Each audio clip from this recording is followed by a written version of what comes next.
Hi, it's Stan with Willoway in Avon, Ohio. Wanted to talk a little bit about what we're doing with our hydrangea for winterization. So we do a number of things that are kind of specialized from the growing aspect, and I really want to kind of get into that today.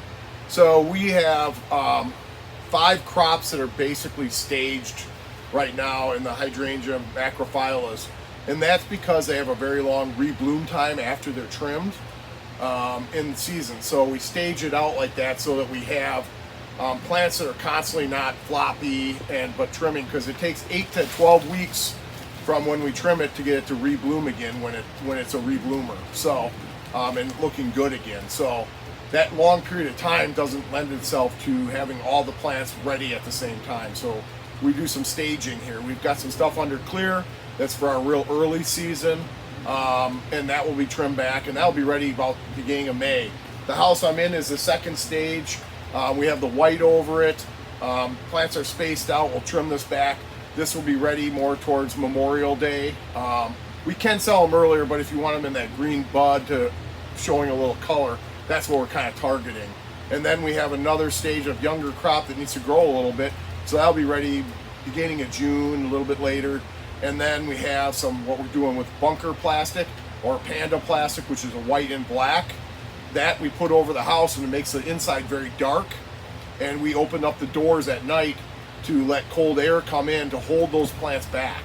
And then we have a large coolers, which we'll get into in spring in some videos, and we can talk through that, where we put another crop that we already have segregated in houses that we already are ready to go to the cooler with, and that's our last crop of things. So and then right after we take these crops off, when we start to see that they're ready to go to the next crop, we'll trim them.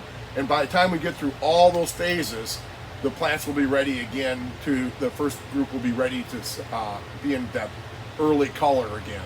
So a couple other things that we do. Obviously right now we're covered early. One of the reasons we can cover early right now, because of the number of houses we have to start, because we just physically can't get the houses covered fast enough if we wait too late until the fall. But we have water inside the house here for the winter. So we still have the ability to water these plants right up through. Yes, we're holding them from getting a killing frost on them, but that's okay. We're letting them just kind of go dormant. We leave the doors open. They get cooler temperatures. They go to sleep or go dormant a little slower than they would be if they were outside or not covered up.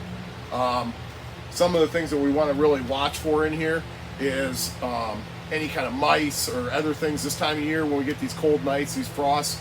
We're really concerned about mice, rabbits, things like that, looking for a place to winter.